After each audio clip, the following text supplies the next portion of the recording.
Council in our work session this evening, and on this September the 3rd, 2019. Boy, we're in the 9th month here. We appreciate everyone being here this evening. We are missing all council members are present except for Council Member Anderson, who is on her way and will be joining us later. So this evening, our first item of business on our discussion on our work session is we have Kent Millington, who is here representing as one of the commissioners of UTA. So if you'd like to come forward and address us now, we welcome you. Thank you, Mayor. Council members, city officials, thank you for allowing me some time to come and report to you the activities of UTA. Let me start by introducing myself a little bit. I'm Kent Millington. I live in Highland. For 13 years, I was a member of the State Transportation Commission. In the last 3 years, I was the chair until a year ago when my time on the commission was terminated and Jim Evans replaced me on that commission. Many of you, I think, already know Jim Evans. And about a year and a half ago, the state legislature passed Senate Bill 136, which changed the governance structure of UTA. And they instituted what we now have as 3 full-time board members that are responsible for the operation of UTA. I am one of those 3 board members. My colleagues on the board of trustees are Carlton Christensen. Some of you may know Carlton. For many years, he was on the Salt Lake City Council and then worked for the Salt Lake County for a number of years. He is the chair of the board and represents Salt Lake County. Beth Holbrook, who some of you may know as the immediate past president of the Utah League of Cities and Towns, and a former member of the Bountiful City Council for 10 or 11 years, I think, represents Box Elder, Davis, and Weber counties to the north. I represent Utah and Tooele counties. And the 3 of us are responsible for the operation, the planning, the strategy, and the problems and the mistakes at UTA. And so I appreciate the opportunity to come and introduce the board and our new structure, and to give you a report of some of the activities of UTA, both here in the county and across our entire system. Now, one of the first things that we were charged with doing is replacing the executive director, who is immediately responsible for all of the operations. We have recently hired Carolyn Ganat from the Valley Transit Authority in San Jose, California. She started about a month ago, a little less than that, with UTA as our new executive director. She brings 20 plus years of experience in the transit area, and a lot of the growth that has happened in the Silicon Valley of California has come during her time at Valley Transit Authority. So we're pleased to have her here because she has wrestled with a lot of the same things that we are wrestling with here in terms of population growth, expansion of services, and the need to provide more adequate transit facilities to our citizens. Now, among the things that we are doing that impact specifically Utah County, let me review a few of those things that we have done and are planning to do. Certainly, I'll entertain questions as I go or at the end, or however you would like to play that. I just want to report to you some of the activities. First of all, we're pretty proud of the fact that a year ago we instituted what we now call UVX, or Utah Valley Express, the bus rapid transit system that runs from Orem Frontrunner Station up through UVU, around BYU, and down through Provo to the Provo Frontrunner Station. Since we inaugurated that in August of last year, we have carried over 2.5 million riders. When school is on, with both BYU and UVU, we were averaging over 10,000 riders a day. Now, when you think about that as a possibility, that would eliminate something like 5,000 cars in that particular area, driving to and from those campuses.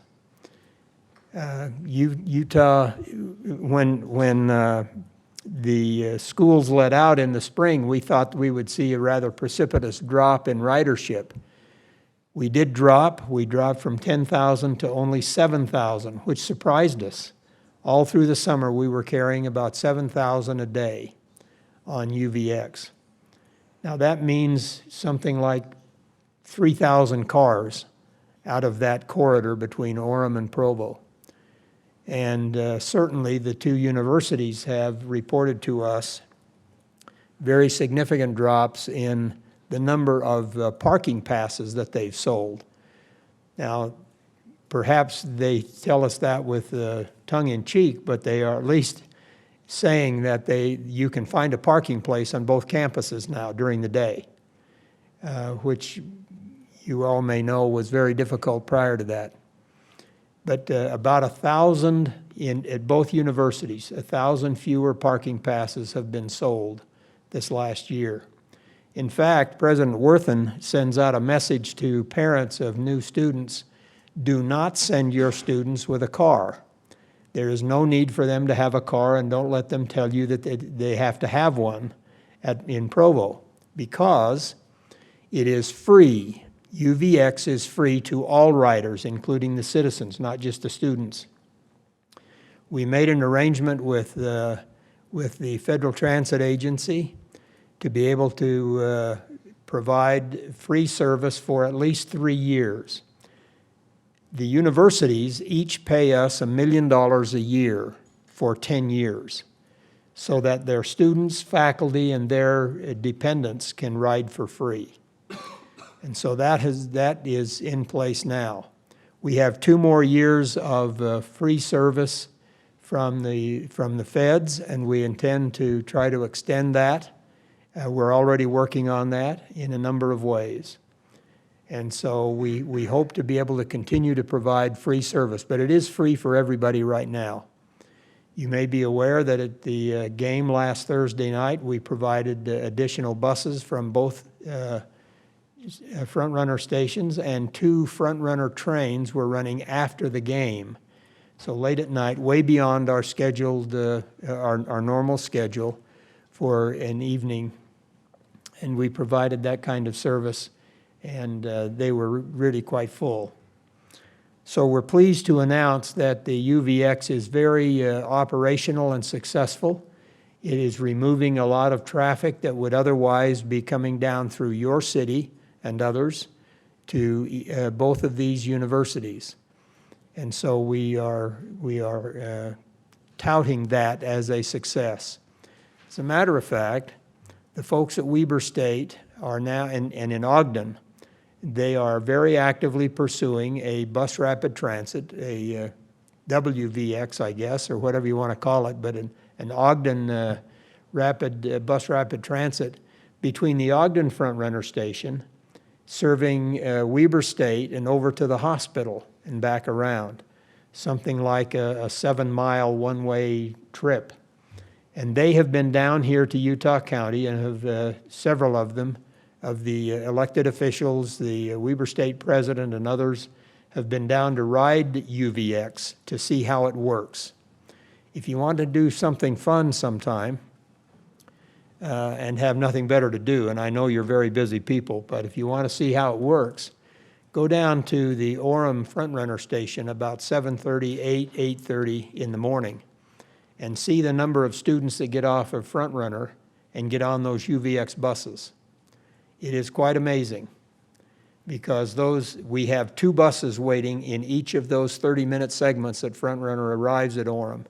We have 2 buses waiting, and both buses get jam-packed, standing room only, as they take off. And so there's a lot of ridership. As a matter of fact, students and faculty can ride all of our system for free because of those payments that are being made. We actually, in the last year, were able to track who is riding what system. And we have actually tracked BYU students 130,000 rides on tracks in Salt Lake County as a result of their being able to get on Front Runner, go into Salt Lake, and find their way around to various recreational pursuits, or maybe they're going up to the University of Utah. I'm showing my red bent here, but be that as it may, we've been able to track them getting on tracks. So we know that there's a lot of cars that are being taken off of the roadways as a result of the transit system that we've put into place and the system that we currently have. Now, we know that that doesn't particularly impact Pleasant Grove, except that many of those students might otherwise be driving down through your city.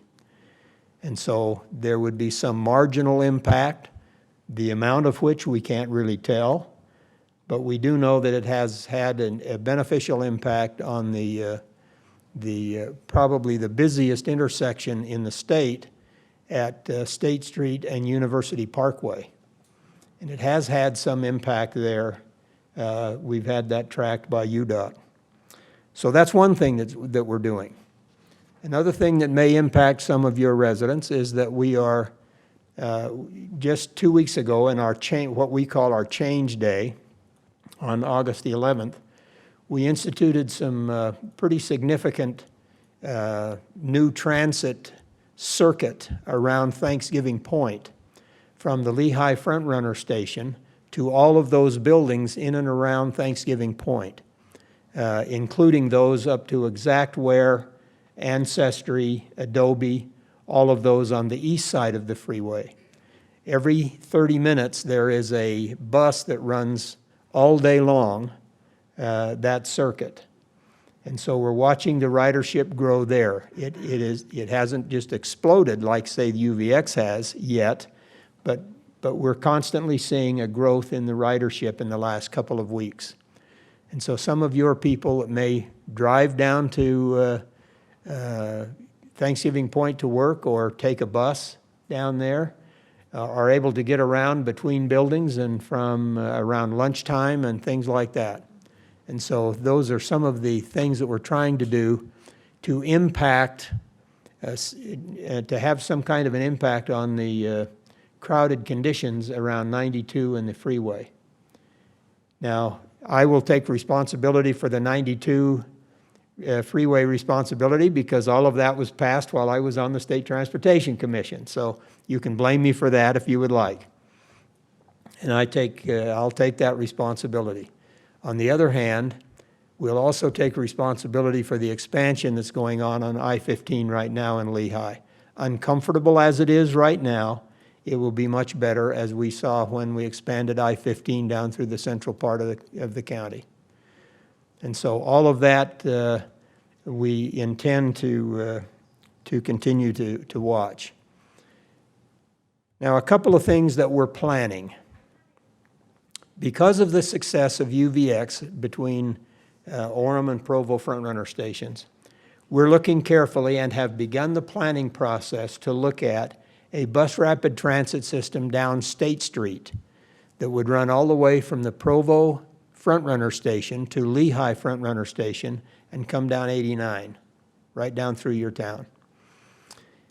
Currently, we've got a bus that runs through there. That bus line carries an average of about 2,500 people a day. It fluctuates around 2,500 a day. Now, that's all of that entire distance. That's not all of Pleasant Grove, of course, but it is some. We're looking carefully at being able to provide a bus rapid transit system that would run every 15 minutes. Now, UVX currently runs every 6 minutes between the Orem and Provo. We would run the bus rapid transit system every 15 minutes down through State Street that would include part of your city. Now, that's just under study.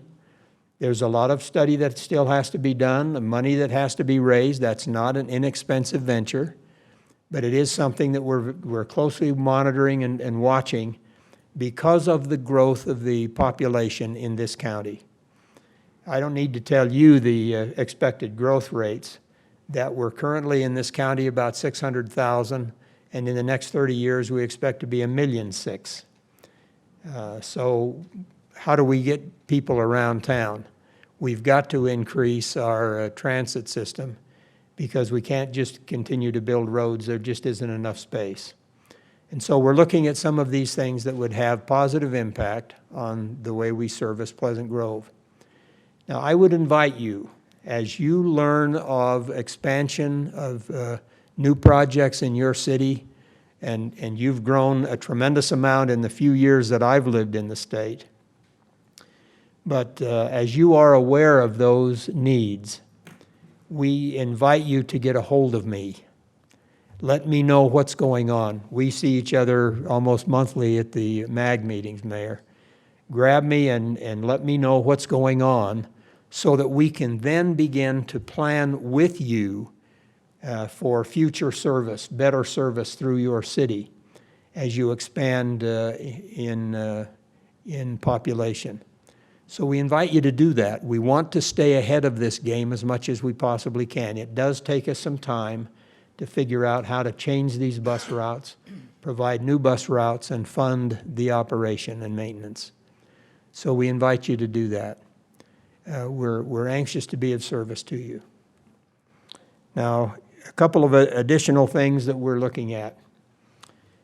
You may know, of course, that the state has just instituted the Point of the Mountain Commission to look at what to do with the move of the prison out to the out north of I-80.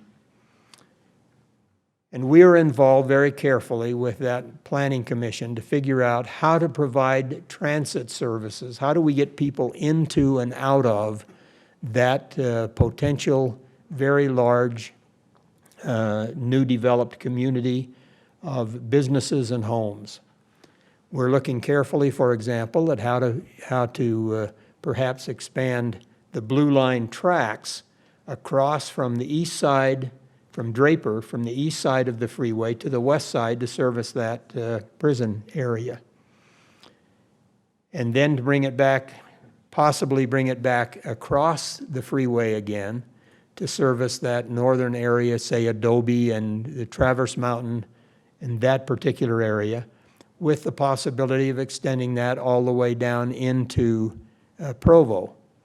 That's part of our long-range plan. So we are thinking about doing that. Now, that's certainly going to impact Pleasant Grove. We would come right through your town. So we will certainly keep you informed of any plans, any conversations we have. If you've got ideas or questions about that, please pose them to me. I can be found. I live here in the area, and I represent Utah County. So that's some of the things we're working on right now. I would indicate to you that we certainly want to be of service to you. We want to help you plan and do those things that will help make your city a city that would attract people and be able to move them into and out of Pleasant Grove, as many of your people go elsewhere to work and to study or to recreate. Mayor, that's the report that I have, and I'd welcome any questions or criticisms or comments that you may have, please. Well, thanks, Kent. You know, I really, it's to hear of UVX being such a success, because there were so many naysayers that says, oh, nobody's going to ride that. That's going to be a waste. And to see the impact it's had on those two schools is tremendous. You know, the very interesting thing is part of the naysayers were a particular area of Provo that didn't want that, they didn't want a bus stop there. We opened it in August, and by October of last year, they began to say, why didn't you put a bus stop here? And we want a bus stop, and they continue to request a bus stop there that we are now investigating. Oh, How do we do that? So some of the naysayers have been converted because they actually see the use of those buses. I have one question for you. You know, one of our main employers in our community is doTERRA. And I know they've, I don't know if you have any updates on, I know they would like to have more service there to gain access to the Front Runner station in American Fork. And I don't know on vans or a bus route there. Do you know where you're at on that? I do not know, but I will check and report back to you, Mayor. Okay. Now, one of the things that we have done with this new bus route that I mentioned about Thanksgiving Point, that does go by their competitor, Young Living, among other buildings there at Thanksgiving Point. And so as we can identify need, then we can fill it. Now, one of the things that we did with Young Living there in Thanksgiving Point, before we instituted this new bus route, this goes back to about April or May of this year, we instituted a van pool for their employees from the Lehigh Front Runner station to their new office on the east side of the freeway. And so we had a van pool of a couple of vans because they had nearly 100 of their employees that were riding Front Runner. Before they moved across to the east side of the freeway, they could walk from the Lehigh Front Runner station to their old building.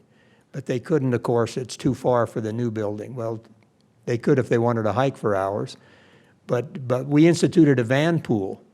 So one of the things that we could do, and I'll make a note of this and get a hold of our managers down here and the people that run these things for UTA, and we'll make contact. If you have a name of somebody that we should talk to there, I'll be more than happy to contact them directly, and we'll sit down with them and explore this van pool opportunity until we can figure out need and whether or not it should be a larger bus or a different kind of a route. But we're very interested in that, absolutely. Okay. I'll get you that. Well, So- Mayor, if I can jump in, we've already been down that road somewhat with doTERRA. Administratively, we've met with doTERRA and Mary out. the Mary operation- Delamar Schaefer? Yes. Okay, And if you don't know Mary, she's wonderful to work with on the UTA end of things.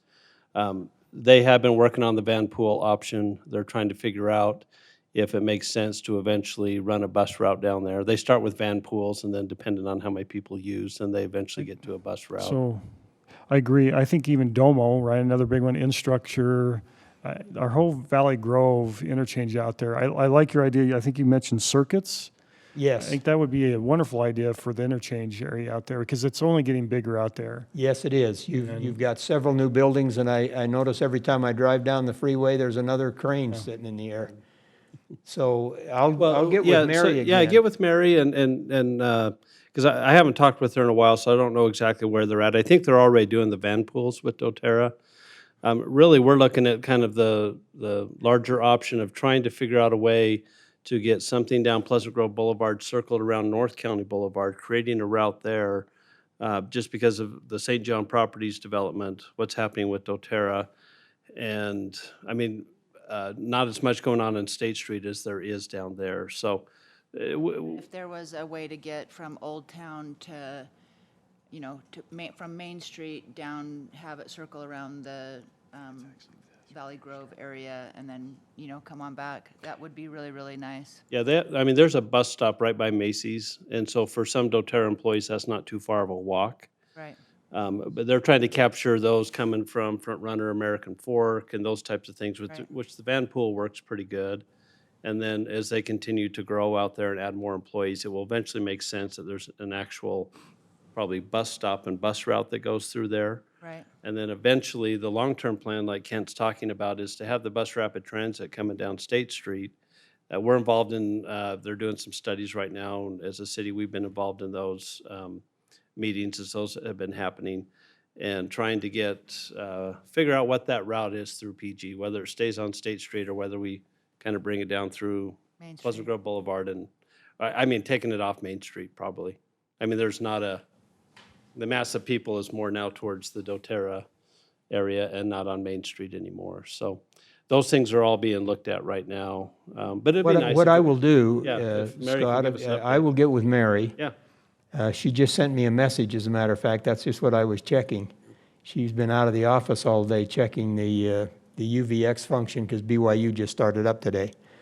And I will get with her, and we will pursue this to try to examine what has been done and where it stands. And let's get with everybody, and we will pursue this and see if we can't expand our service in this area. That'd be good, Kent. We I mean, appreciate that. one thing they note about UVX, the Bus Rapid Transit, from the idea of let's do this to having that opening was like 13 years. And so that's why we're started on the State Street portion now, so that we can get that ball rolling, because it just takes time, and it will boil down to money, like what Kent was saying, where the resource is going to come from. But we got to get all the planning lined up so that when the money becomes available, they can move on that. We don't expect the new BRT systems to take 13 years, because that was kind of, we cut our teeth on UVX. Ogden, we're very close to begin to start the Ogden, and they've only been at it for 2. Good. That sounds great. It's been, well, about 2.5 years. So we hope that we can shorten that, because we've had some experience at it now. I think And that's we true. kind of know what to do. Here's a question. Do you have any resources of how to get information from residents as to where they go?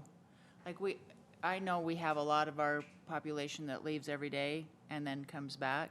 Do we know where they're going to? I think that would be the best way to find out where we need to get, is to find out where are our people going.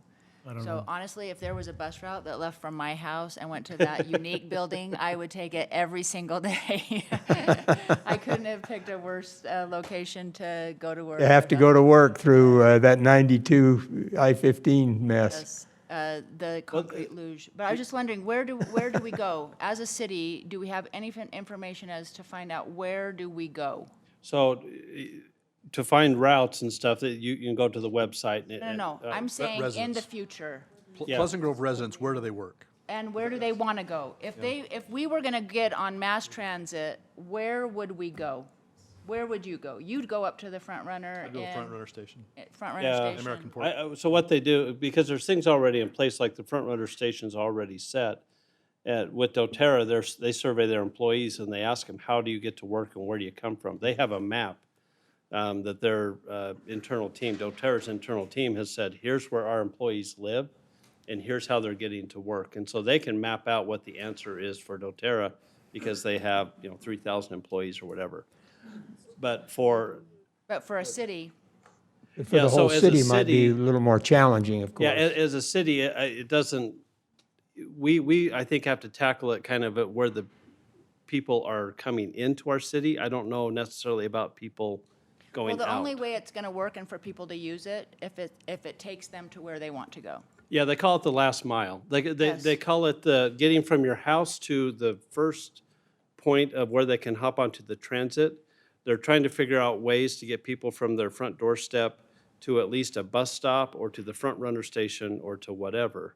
And additionally, Councilmember Anderson, perhaps you're talking about, it'd be interesting to find out the final destination of your citizens. Now, as was mentioned, one of the things that we did on the Thanksgiving Point circular system that we implemented, we went to all of those companies and asked them to provide us, UTA, with the home zip code numbers. We don't want their addresses, we just want zip codes of their employees, which we got, and that began to tell us where they're coming from into Thanksgiving Point. And that helped us figure out. We also instituted back in August an express bus from the Draper track station to Adobe and down into that area, and it fits in with the loop system that we now have. So we knew that there were a lot of people in the southern part of Salt Lake County coming across the point of the mountain to work at Thanksgiving Point. And so we've tried to address that. And so if there is a way, and we would work with you to try to maybe think of a way to do a survey of your citizens, where are they going? We would be more than happy to participate with you in collecting that kind of information. We don't want to we don't want to track people, but if we know that a significant number of your people are going from Pleasant Grove to Thanksgiving Point or to someplace up in Salt Lake County or here, that will inform our decision-making, and we would be more than happy to participate with that. All right, thank you, Kent. Is there Any other questions? Council have any other questions for Kent? This was great information. Thank you. This was very helpful. Well, thank you very much. Again, I'm available to you. I represent you at UTA. If I can help, rattle my chain, because I'll be here to help you, whatever we can do. I will do that, Kent, okay? Very good. I know you will, Mayor, Okay, and I'll see you Thursday night. okay, Thank you, Mayor, for Okay. this opportunity. all right. Appreciate it. Thank you. We'll now move on to our item number 2. Scott? Yeah, I can introduce this. Is Tammy here, or a representative for Tammy?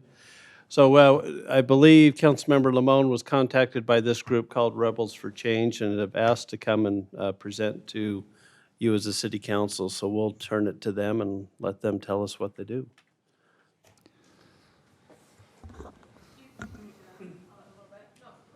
You can pick it up so that you don't have to, yep. Okay. I think we're on. Okay. My name's Will Beck, and I'm a member of Rebels for Change.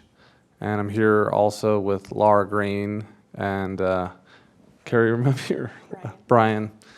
Maiden names are now not there anymore. So, but we were all students at Columbine High School. And so we've gone around to various schools and police departments and cities and shared a little bit of our story that we experienced at Columbine. And the reason that why we do that is because we're trying to encourage people in the community to be aware of the potential for something like this happening here. And all of us are parents, and we have kids going to school in Utah County and Salt Lake County, some of us, and we just want people to be aware of the things that they can do to be making their schools more safe and making our communities more safe, and also just being aware of, you know, how to look out for some of these issues and to find ways to be a little bit kinder and nicer to everybody and be a little bit better parents. And so that's a little bit about our organization, and we just kind of want to get that word out. And then, you know, if you guys have a minute, we'd love to share with you a little bit of our story and talk about that. So on the morning of April 20th, I was going to school to take 4 tests, and I went to the library beforehand to do a little studying and hang out with a couple of buddies. And I was hanging out with a buddy of mine named Jeremy and a buddy of mine named Dan, and we're just hanging out. And I had, from time to time, given Dan a little bit of a hard time and teased him, and I just took a minute to say, hey, sorry, Dan, for giving you a hard time, man. I appreciate you. You're just a really nice kid, and I'm sorry about that. And he's like, oh, yeah, we're cool. Everything's great. You know, and it wasn't a big deal. And then I went on my way, and I took a test in biology. I took a test in math. I don't remember what I did 3rd hour, but I know 4th hour I had at my English class. And I took a test on the cannery row. And I finished that test early, and I just had a feeling that I needed to say a prayer. So I just kind of knelt my head on my desk, said a prayer, and just thanked God for the help He'd given me with my tests, and just asked that He'd help me have a great day. And I went and met a buddy of mine at his locker, and we went to the cafeteria to get our lunches, and we got lunch, and then we went and sat outside, which is where we went anytime the weather was nice. And we sat down. There were 4 of us, and just kind of chatting, and then all of a sudden we heard several loud sounds. Pop, pop, pop. You know, sounded like a firecracker, and I thought, well, there's a senior prank going on. I need to go see what's happening. And I was really excited about it, almost, like not a scared feeling, but like just excited. And I got up and I walked a few feet, and around a corner I saw this guy on top of a hill wearing a trench coat, and I could see his face. He was just laughing. And then I saw somebody about as far away as Diana over there and to get shot. And he just dropped to his knees and started screaming. And I saw him get shot again. And then there was another kid that was kind of in his group that got shot. And I said, oh, I'm out of here, you know. And so I ran into the school. And then I went, and the first person I saw was a teacher of mine. His name was Mr. Sanders. And I just told him what was going on. And he instantly started trying to figure out what to do, clear people out of the cafeteria. And I saw one of my good friends on the basketball team, Casey, and I told him, hey, Casey, don't go outside. There's a shooting going on. And Casey's like, stop BSing me, you know. He just thought I was joking around. And then I grabbed his tray and I slammed it on the table and said, let's go. And he kind of realized that I wasn't joking around. And I went with a few other of my friends to a bathroom. And we're like, let's hide in this bathroom and sit this out. And hopefully that the police will come and rescue us. And we went there and we were hiding, and I got on top of the toilet so they wouldn't be able to see my feet if they came in. And there was 3 of us standing there on top of this toilet. And then I said a prayer, like, God, please help us get out of here. Please help my sister who was in the cafeteria. And then I was interrupted in that prayer by an explosion that went off and was shaking the building. And then I had this overwhelming feeling that was get out. And I knew I needed to leave the bathroom, but I didn't know where to go, and I didn't know why. I just knew I needed to leave. And so I walked out and went towards the exit of the bathroom. When I walked out, somebody opened the door, back door to the stage. And so he said, hey, come in here, come in here. And so I ran up to the stage, and then I went through the auditorium, through a hallway, down to the other side of the school. And I just kept running until I got to an apartment complex that was about a half mile away, and then called my parents and spent the next couple hours trying to find my sister. And we ultimately found her, and she was safe, and everything was, you know, for our family, relatively okay compared to some. The teacher that I told, Mr. Sanders, he went through another part of the school to try to rescue some more people and let them know what was going on, and he ran right into the shooters who had gone into the school, and they shot him. And he was dragged into a science classroom where one of our other members of Rebels for Change was at. Tammy, she's not here today, but she watched him and helped perform CPR on him, or not CPR, sorry, first aid on him for the next 4 hours until the police showed up. They were there at the school, they just didn't come in for 4 hours. And my friend Dan, that I was there with that day, he was in the library again during lunch. And they teased him when the shooters went into the library, and they went and teased him and were making fun of him, and then shot him and killed him. And, you know, I feel really great that Dan and I were able to have that conversation that day, and I felt really just good about our friendship. But it's made me think a lot more about, you know, what opportunities could be missed and how important it is to be kind to somebody. And I also want, you know, the lives of these victims to be remembered. I was talking with somebody the other day, and he mentioned the name of a shooter, which is something I never do. But I was like, do you know a name of one person that died at Columbine? And he didn't, but he knew the name of the shooters. And that's part of the problem that we have today, is that people glorify and give fame to the people who are doing these things, but no respect or honor to those that died. And so just wanted to share that message with you guys. That, you know, this is something important. I think we can do more for our schools and making them safer, and just kind of being aware of these. So I'll turn the time over to Carrie, and she can kind of tell her story a little bit. I'm actually going to let you go next. Sure. Because mine's a little bit different, so I'll let you go. Hi, my name's Laura Hall. It was Green a long time ago.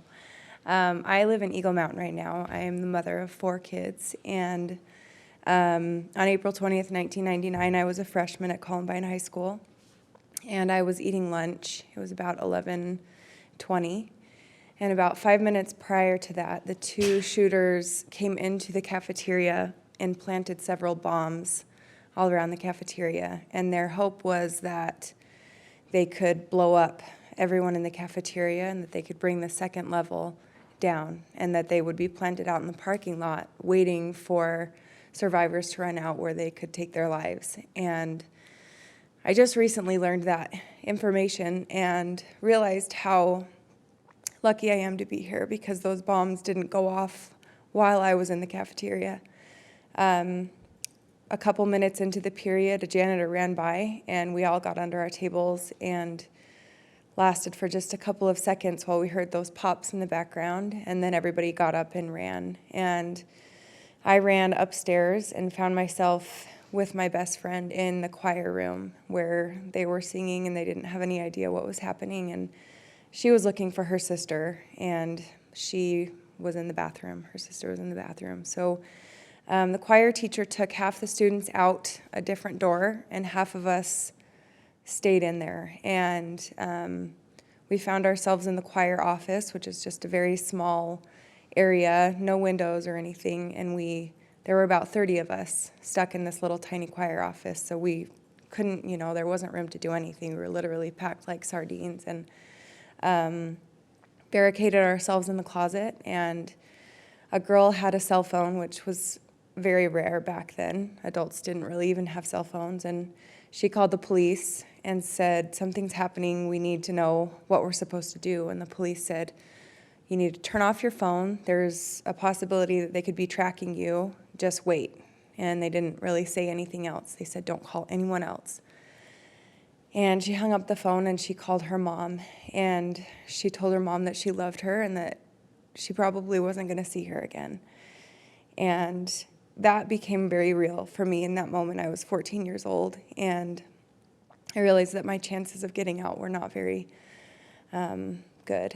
And the shooters actually came into the choir room and didn't really try to get into the choir office. We were very quiet. We turned the lights off, and right behind us was the stairwell that took them to the cafeteria, and they were throwing their bombs and shooting, and so there was really just a wall separating us this whole time. And we ended up being barricaded in that closet for about 4 hours, waiting to be rescued. And the SWAT team finally came and rescued us and took us out through the auditorium, through the cafeteria. So we went back where it started, and there was about a foot of water on the ground and backpacks and food floating everywhere. And they took us out the doors that the shooters came in. So the glass was shot out and everything looked pretty terrible.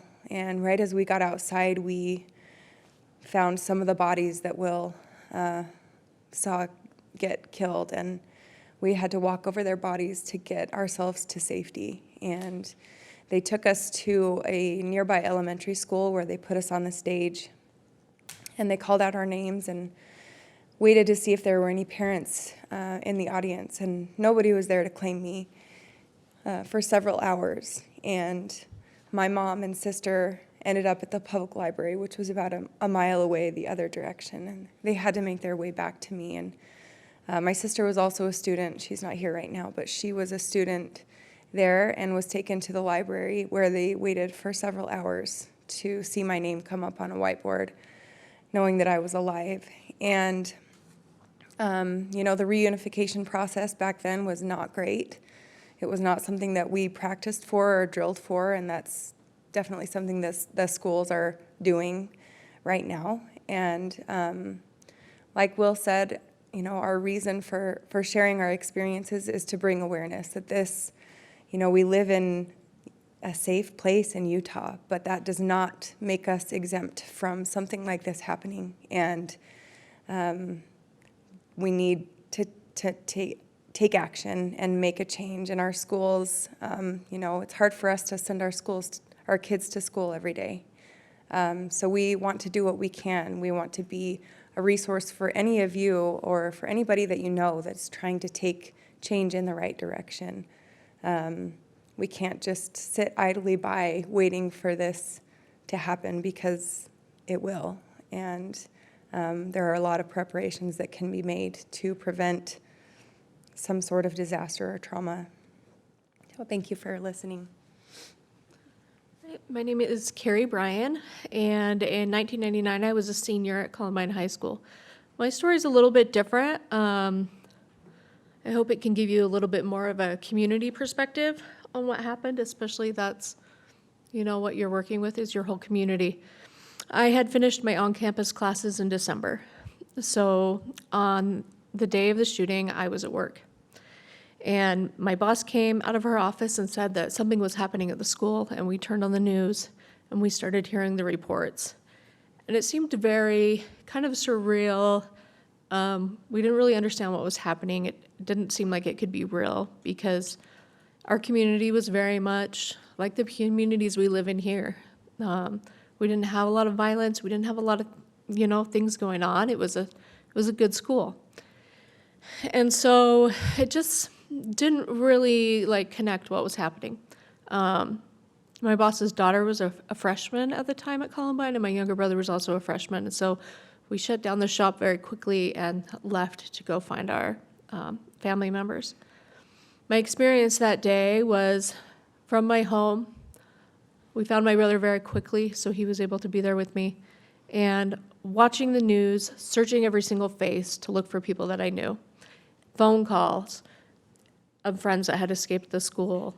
Did you know that they're killing everybody in the library? I heard that this person's dead. I heard that that person's dead. Have you heard from this person? I can't find this person. Just constant for as long as phone calls could get through. Before long, the circuits were busy and nobody could get across. I had plans to start college 2 weeks later, summer semester at Utah State. And because I wasn't physically injured, because I didn't witness any of the violence firsthand, we decided that I should still go. Because, you know, when something difficult happens, you kind of search for anything you can to make life feel normal. And that's what made life feel normal, was to continue with our plans. That was the start of a lot of very difficult years for me, with a lot of really poor coping skills, because probably for 14 years, I told myself that I wasn't allowed to not be okay. I told myself that because I wasn't at the school, because I didn't see people die, that I was supposed to be okay. And I felt that acknowledging my grief and pain would take away from the things that my friends experienced. And I didn't want to do that, because what they had been through was so horrific. There was just no comparison.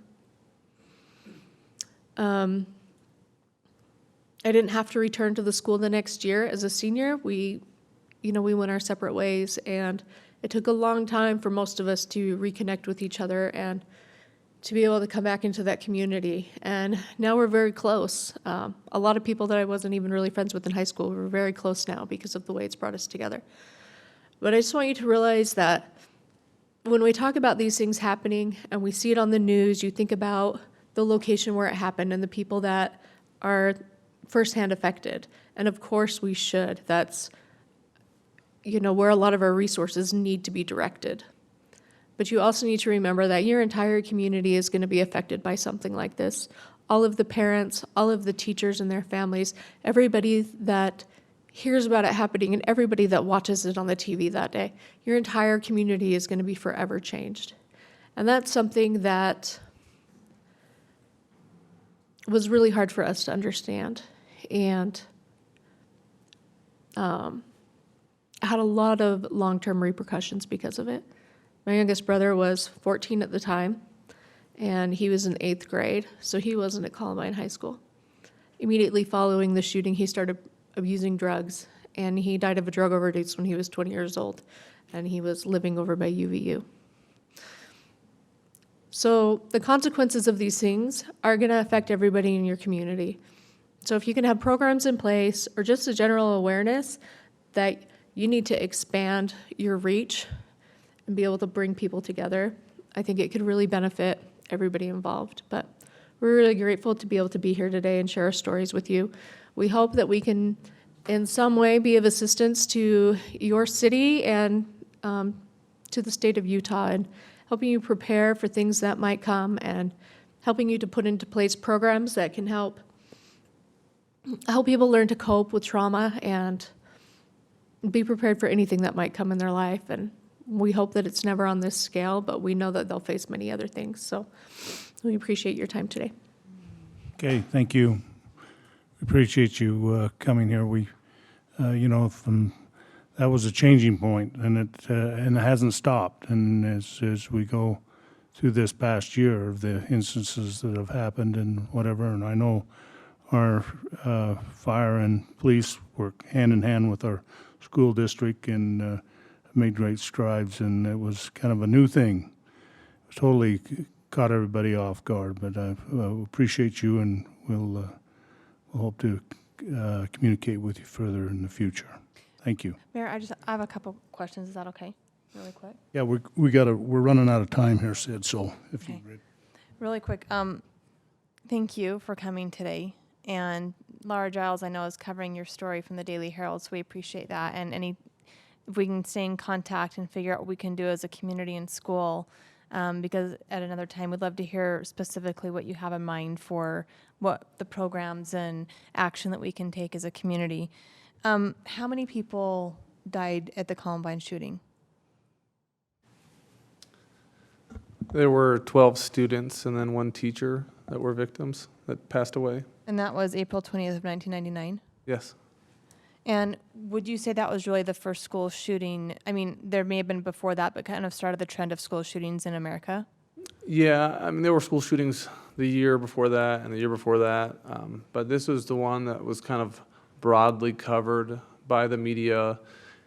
The 24-hour news cycle of kind of cable media really hit around that time, and it was the most extreme. No, we hadn't seen mass carnage like that, and it was just so fascinating, I think, for people to look at why would two kids murder other kids, and there was really no reason for it. And so I think it was fascinating for the country for a long time, in a way that this, stories today can't even be that fascinating. They're come and go in a day, so. And have you spoken with Alpine School District, any of the administration there? Yeah, we've spoken to Alpine several times and did a presentation with them. What was the outcome, and are they receptive to ideas? And Yeah, I mean, they're receptive to some ideas, but there's always the question of finances, like, hey, if you look at a very simple thing, if you try to walk into your elementary schools at 10:30 in the morning, you could probably just go walk right into your kids' classrooms, which is horrible security, frankly, but having a locked front door with a buzzer and camera, there's some degree of cost to that, and I think people are slow to want to implement that. But we've talked with them a lot about reunification, which people don't realize the trauma that can come from being separated from your parents and not being able to find them for hours and hours. But seeing Laura and Sarah and what they've had to go through, it's really important to have a great plan in place for reunifying parents with their kids. And so they've done some things with that, I think, that are really helpful. thank you. And do you have a website that if we have more information or individuals want to get information about your story and what you're about, that we can visit? We do. I don't know it. I'll give you a card. Okay, that would be great. Our website is Ready yet? to date. It's not the most accurate, but it's Rebel for Change. Or Facebook page or anything? Like, are you on social media? Okay. Yep. That would be great. Thank you so much for coming. Thank you, and for being willing to share your story. Thanks. Thank you. Thank you. Now move to item number 3, our discussion on our curbside recycling agreement. Scott, would you, City Administrator, now?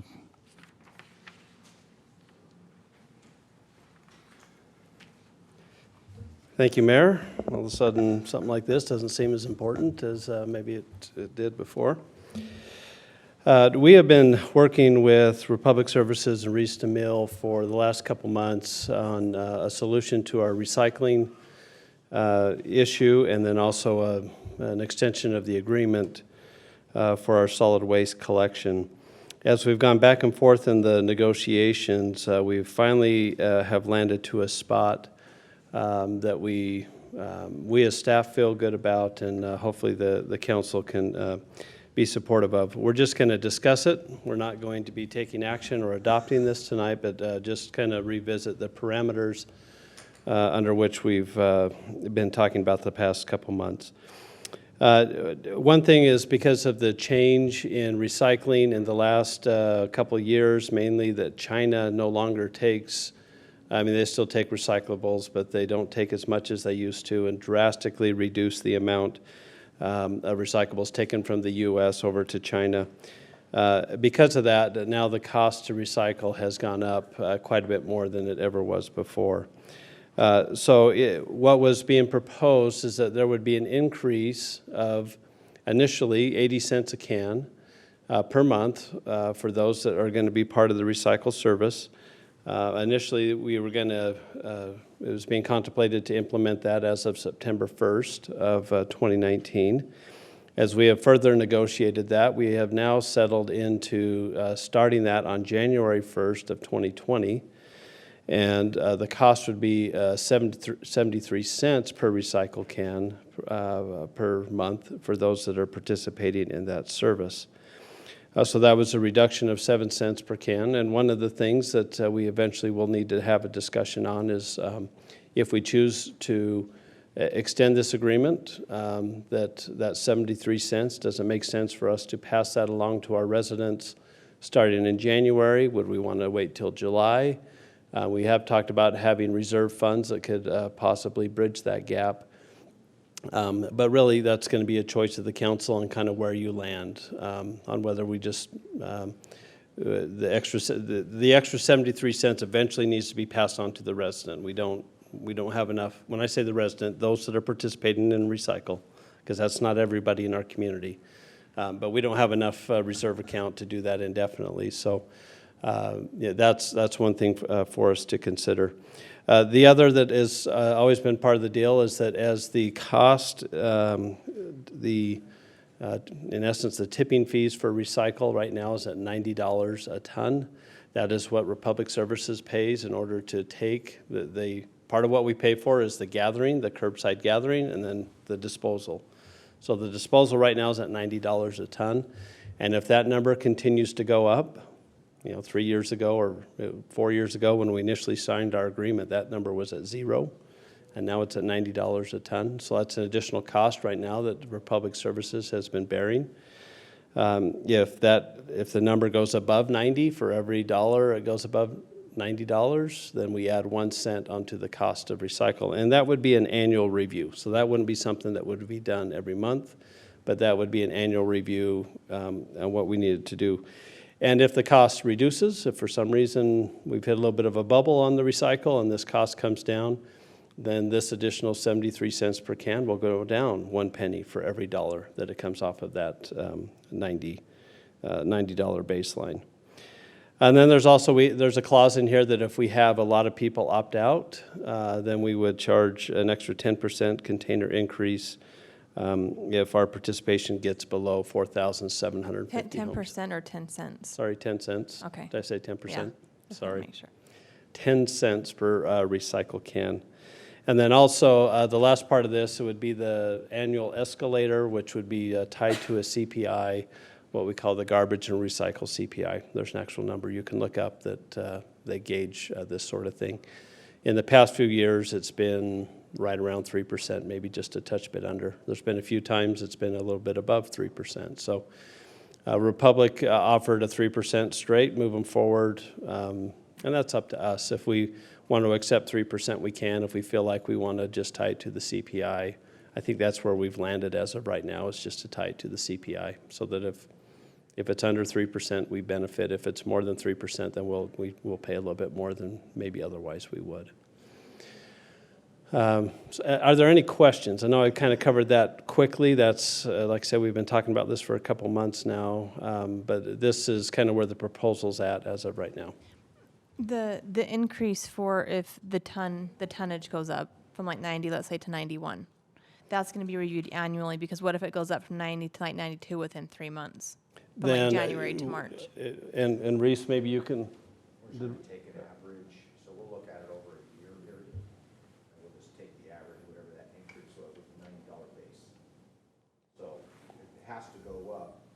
So it could continue going out the entire year, but it won't be reviewed, and the average will be taken in December of whatever, whenever it Yeah. started. If it goes up from 90 to 91 and the average is 91 for the 12-month period, you're going to get a 110 increase. Okay. But it's not like that could change and fluctuate every month. Well, the number can, but they'll take Right, the average but over not the for the 12 resident. months. Yes, for But the not for the residents, it'll be a resident. one-time, it'll be reviewed annually. Okay. But the methodology is taking the average over the 12 months. That'd be problematic for us if we did it every month. So the intent is, if council's okay with where we've landed on this, that we will have this agreement set up to be adopted. And then as we move a little bit forward on this, I think before the end of the year, we'll probably have the discussion on whether you want to pass through the 73 cents right away, or wait till July, do part of it, or whatever. There's a few options that we can present to you at that time, so. Wait, and we're going to have that conversation when? Probably sometime in November, I guess. As we need to have the agreement figured out first, I think, and then we can. Does that alter the agreement at all? No, that's our decision. So we're going to pay the 73 cents. The question is, are we going to use reserves, or are we just going to pass it on to the residents and have them pay it right off the bat? So we'll discuss that later. Starting January 1. So we're not talking about in the next 4 months. It would be a little bit later. Okay, any other questions on that? Not, thanks, Reese, for being here. Anything you need to add? We've had a lot of talks, a lot of discussions. We appreciate it. They've moved off their number. Appreciate some of the work council's done, talking with Reese to try to get the best deal for the city. We feel good where we're at right now, so Okay, that's all we have. thanks, Scott. Would you, while you're there, just look over a review of our agenda items this evening? Yes, we have an appointment to our Historic Planning Commission, which would be Linda Walker, who would be appointed in that position. You recuse yourself? Second before against one, is that? I thought he was forcing her into it. It doesn't matter if he recuses or not. I don't know what she's thinking. She didn't even ask me. She didn't ask. It's a good woman. We do have a public hearing in regards to changing a zone that would accommodate Stonegate for a change in scope in what they're doing out at their business. So, right now Stonegate's a reception center. They would like to add a couple different uses to the property, which would be a restaurant and counseling services. So Jenny, who will be here, and she can kind of tell you what they're planning on doing. But the intent is they're working with the they call it Underground Railroad, or the people that have been underground or the trafficking, human trafficking, and people that have been abused, and in that manner. Yes, and Jenny's working with somebody who's involved with that, and they want to have a place where these people can get some counseling and then also learn some life skills like working in a restaurant and make themselves employable. So. And Jenny's telling me fine dining. We're not talking a drive-through restaurant. She wants to do a fine dining restaurant there. She'll still be doing the receptions. They're just going to take one portion of their building and dedicate it to being a restaurant. So, but in order for that to happen, right now a restaurant's not an allowed use in the zone. This is an overlay that they're asking for that's already been added to their property. This would just add 2 additional uses to that overlay. There'll be a couple of restrictions to ensure that we don't have just neighbors wanting to put a restaurant in a subdivision type deal. It should be narrow enough that it will accommodate them, but also make sure that this is not something that's widely spread. And Daniel and Jenny will be here to kind of go over the details and what Planning Commission had to say about it. And then our second item is Claire Moon's project, which you're familiar with. We had a code amendment change to allow for her to have kind of reception center services as part of her food truck park. So she's just getting the approvals, which is the subdivision plat and the site plan. So they can get those approvals and they can get a building permit and start building. So, and I think you're pretty familiar with that project. That's all we have. We do have an executive session. We have some items of legal nature that Tina needs to update you on, and we'll do that after our regular session. That's all we have. Okay, thank you. Thank you, Scott. Now ask for a motion to adjourn from our work session. I make the motion to adjourn. We have a motion, we have a second. All in favor, say aye. Aye.